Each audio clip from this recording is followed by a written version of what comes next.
Hello guys, what's up once again? Palaboy OFW here. What's up mga Kaps? Sa lahat ng 18 members, mabuhay tayong lahat. Mga OFW 18 members, please comment down below kung saang location kayo naroroon mga lods. So for today's vlog mga idol, may share ko lang.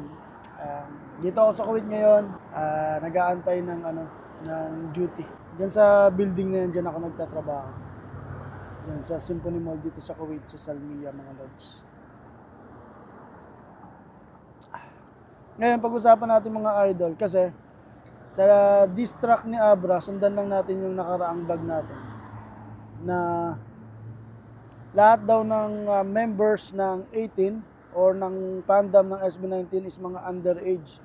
Lumabas yun sa lyrics ng latest diss track ni Abra para sa SB19, para kay Easy Meal, kay M-Site at sa iba pang tinira niya mga Donggalo Records members. Kaya halip tayo mga idols. Milk tea. So yun nga mga idol. Para sa akin, hindi lahat ng 18 members is underage. So nabanggit ko sa sa nakaraang vlog kahapon na karamihan sa 18 members is mga kabataan. Pero what I mean is hindi sila underage. So kabataan karamihan. Kasi nandun yung hype Nandun yung hype ng grupo ng SB19. Nakaka-relate sila dun sa sa time nila ngayon. Kasi kami mga batang 90s, lalo na mga working overseas, dumaan sa amin yung maraming genre ng music, especially hip hop. From old school to new school. So kami mga batang 90s, nakita namin yung evolution ng music, especially hip-hop na mga lods. From Andrew E., Francis Magalona, tapos Death Threat, marami pang iba. Tapos nung 90s, mga gagong rapper, Salbakuta. Ngayon, nauso na yung flip-top. Doon mas tumibay yung yung style ng speed rap. Sila Abra, si Smaglas. Ngayon, nagulat ako na hindi lang pala mga kabataan na ang dami rin pala talaga na worldwide ang fans ng SB19. Hindi na rin ako magtataka kasi yung mga kanta ng ginagawa ng SB19 is napaka-meaningful, napaka-relevant niya sa society, sa pamilya, lalo na sa kanta ni Josh noong 1999. Based on his story na parang namaltrato siya ng kanyang yaya, yung kinakagat niya yung dila niya parang yan yung way niya sa pagkakaintindi ko So talagang maraming nakaka-relate. Tapos nung lumabas yung mapa, eto na, nag-usbungan na yung mga OFW surprises. Kaya mas tumindi yung fan base ng ng SB19. Doon ako lalong nahumaling. Kasi tayo mga Pilipino, lalo na sa mga working abroad, OFWs, nagtatrabaho tayo dito sa abroad. Ako nasa Middle East, yung iba nasa Europe, yung iba nasa sa West. Ngayon, ginagawa natin tong sakripisyo na to para sa pamilya. 'Di ba?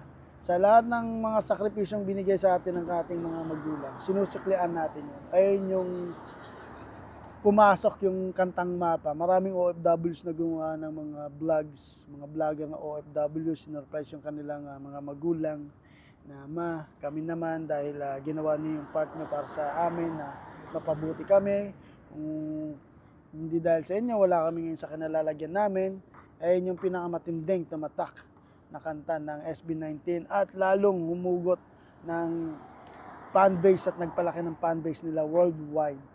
Isa pa yon, hindi lang sa style. Kasi yung P-pop, K-pop, talagang mahahalin tulad natin sa yun. Sabihin na natin mahahalin tulad natin sa K-pop kasi ginawakan sila under ng K-pop management. And then later on, gumawa na lang sila ng kanyang company. Sinimulan ni Pablo ng 1Z Entertainment para sila na mag-manage, magawa nila lahat ng gusto nilang style or dapat nilang gawin para sa kanilang career at music style, di ba? So, yon at na napakamali ng sinasabi ni Abra na puro underage yung mga fans ng SB19. Mali ka doon, Lods, Abra. And ako naman, wala naman akong galit kay Abra kasi siyempre Pilipino yan. Pero ang mali kay Abra is na wala siya sa limelight pero bumalik siya tapos ganon, tinira niya yung kapwa Pilipino niyang artist rapper, hindi na lang siya makipag-collab. Kasi ito na yung style eh. Ito na yung style ng hip-hop or ng rap.